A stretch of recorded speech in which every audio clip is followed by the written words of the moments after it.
Hello guys, thanks for checking back on my channel mister chef. ഇന്ന് നമ്മുടെ ചാനലിലൂടെ ഞാൻ നിങ്ങൾക്ക് പരിചയപ്പെടുത്തുന്നത് മടിയന്മാർക്കൊക്കെ ഉണ്ടാക്കാൻ പറ്റുന്ന വളരെ ഈസി ആയിട്ടുള്ളൊരു ചിക്കൻ റോസ്റ്റിൻ്റെ റെസിപ്പിയാണ്.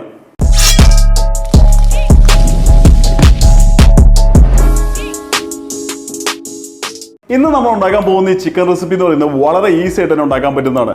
അതുകൊണ്ട് തന്നെയാണ് ഞാനിത് മടിയന്മാരുടെ ചിക്കൻ കറി എന്ന് പേരിടാൻ കാരണവും. ഇതെന്റെ വളരെ സ്പെഷ്യൽ ആയിട്ടുള്ള വളരെ യുണീക്ക് ആയിട്ടുള്ള റെസിപ്പി തന്നെയാണ്. സമയം കുറവുള്ളവർക്ക് വളരെ ഈസി ആയിട്ടും വളരെ ടേസ്റ്റി ആയിട്ടും ഉണ്ടാക്കാൻ പറ്റുന്ന ഈ ചിക്കൻ റോസ്റ്റ് നിങ്ങൾ എല്ലാവരും ഉറപ്പായിട്ടും ട്രൈ ചെയ്തിരിക്കേണ്ട ഒരു മസ്റ്റ് ട്രൈ റെസിപ്പി തന്നെയാണ്. അപ്പോൾ നമുക്ക് ആവശ്യമായിട്ടുള്ള എല്ലാ ഐറ്റംസും ഞാനിവിടെ റെഡിയാക്കി എടുത്ത് വെച്ചിട്ടുണ്ട്. അടുത്തായി നമുക്ക് ഇതിന്റെ പ്രിപ്പറേഷൻ ആരംഭിക്കാം. ആദ്യമായി തന്നെ നമ്മളിവിടെ ഒരു 10 മുഴുവൻമുളക് ചെറുതായി കട്ട് ചെയ്തെടുത്ത് വെച്ചിട്ടുണ്ട്. ഇതിലേക്ക് 1/2 കപ്പ് വെള്ളം, 3 ടേബിൾ സ്പൂൺ വിനാഗിരി, 1/2 ടേബിൾ സ്പൂൺ മുഴുവൻ മല്ലി, ഇതെല്ലാം ഇട്ടതിന് ശേഷം നമുക്ക് ഏകദേശം ഒരു 10 മിനിറ്റ് കുതിക്കാനായിട്ട് എടുത്ത് മാറ്റി വെക്കാം. അടുത്തായി മിക്സിയുടെ ജാർ എടുത്ത് വെച്ചതിന് ശേഷം ഇതിലേക്ക് റഫായി കട്ട് ചെയ്തെടുത്ത വലിപ്പമുള്ള 2 സവോള, ചെറുതാണെന്നുണ്ടെങ്കിൽ 3 സവോള നമുക്ക് മിക്സിയുടെ ജാറിലേക്ക് ഇടാം. ചെറുതായി കട്ട് ചെയ്തെടുത്ത ഒരു തക്കാളി, 10 അല്ലി വെളുത്തുള്ളി, മീഡിയം സൈസിലുള്ള ഇഞ്ചി, കുതിക്കാൻ വെച്ച മുളകും മല്ലിയും കൂടെ ഇട്ടതിന് ശേഷം നമുക്കിത് നന്നായിട്ടൊന്ന് പേസ്റ്റാക്കി അരച്ചെടുത്തുകൊണ്ട് വരാം.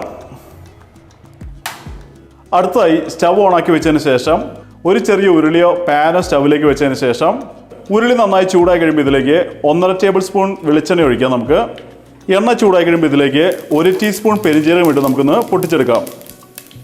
ഇതിലേക്ക് 4 തുള കറിവേപ്പില.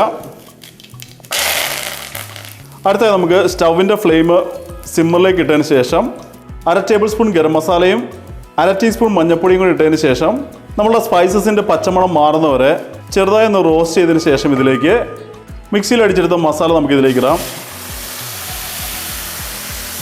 മിക്സിയുടെ ജാറിലേക്ക് 1/2 കപ്പ് വെള്ളം കൂടി ഒഴിച്ച് നന്നായി വാഷ് ചെയ്ത് നമുക്ക് ഉരുളിയിലേക്ക് ഇട്ടതിന് ശേഷം 3/4 ടേബിൾ സ്പൂൺ ഉപ്പും കൂടി ഇട്ട് നമുക്കിത് നന്നായിട്ടൊന്ന് മിക്സ് ചെയ്ത് കൊടുക്കാം.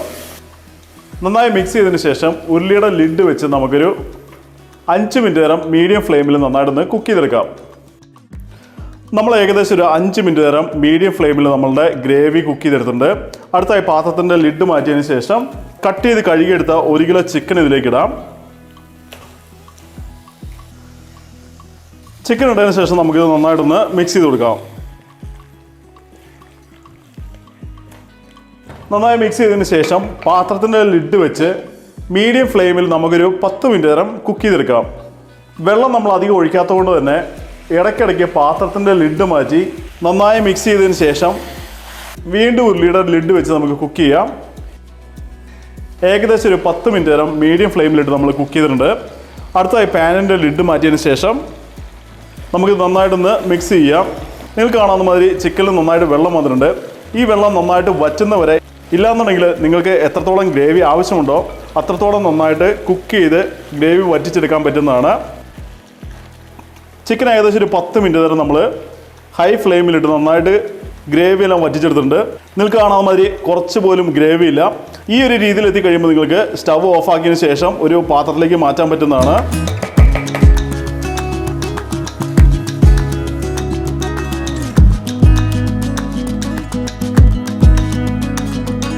അടുത്തായി നമ്മൾ ഉണ്ടാക്കിയ ചിക്കൻ റോസ്റ്റ് നമുക്കൊന്ന് ടേസ്റ്റ് നോക്കാം. ഗൈസ്, നമ്മുടെ മടിയന്മാരുടെ ചിക്കൻ റോസ്റ്റ് നല്ല അടിപൊളി ടേസ്റ്റ് ആണ്. അത്യാവശ്യം നല്ല ഡ്രൈ ആയിട്ട് തന്നെ നമുക്ക് കിട്ടിയിട്ടുണ്ട്. അതുമാതിരി തന്നെ അതിൻ്റെ സ്പൈസസിൻ്റെ അല്ലാന്നുണ്ടെങ്കിൽ ഉപ്പ്, എരിവ് എല്ലാം നല്ല കറക്റ്റ് ഓൺ പോയിന്റ് തന്നെയാണ്. നിങ്ങൾ സെയിം റെസിപ്പി സെയിം സ്റ്റെപ്സിൽ ഫോളോ ചെയ്യുകയാണെന്നുണ്ടെങ്കിൽ വളരെ കുറഞ്ഞ സമയം കൊണ്ട് തന്നെ വളരെ അതിമനോഹരമായിട്ടുള്ളൊരു ചിക്കൻ റോസ്റ്റ് നിങ്ങൾക്ക് വീട്ടിൽ ഈസി ആയിട്ട് തന്നെ ഉണ്ടാക്കാം. അപ്പോൾ നിങ്ങൾ ഉറപ്പായിട്ടും ട്രൈ ചെയ്യുക. ട്രൈ ചെയ്തതിന് ശേഷം നിങ്ങളുടെ അഭിപ്രായങ്ങളും സജഷൻസും ഒക്കെ നമ്മളെ കമന്റ് സെക്ഷനിൽ എഴുതിയിരിക്കാനായിട്ട് പ്രത്യേകം ശ്രദ്ധിക്കുക. നമ്മുടെ വീഡിയോയ്ക്ക് ഓരോ ലൈക്കും കൊടുക്കുക. അതുമാതിരി തന്നെ നിങ്ങളുടെ ഫുഡി ഫ്രണ്ട്സിനൊക്കെ നമ്മുടെ ഈ റെസിപ്പി അയച്ചു കൊടുക്കുക. അവരുണ്ടാക്കി കഴിഞ്ഞാൽ അവർക്ക് ഇഷ്ടപ്പെടും എന്നുള്ളത് ഞാൻ ഗ്യാരണ്ടി പറയുന്നുണ്ട്. അത്രയ്ക്ക് നല്ലൊരു റെസിപ്പി തന്നെയാണിത്. So eat good food, stay healthy and live see with a different video. By.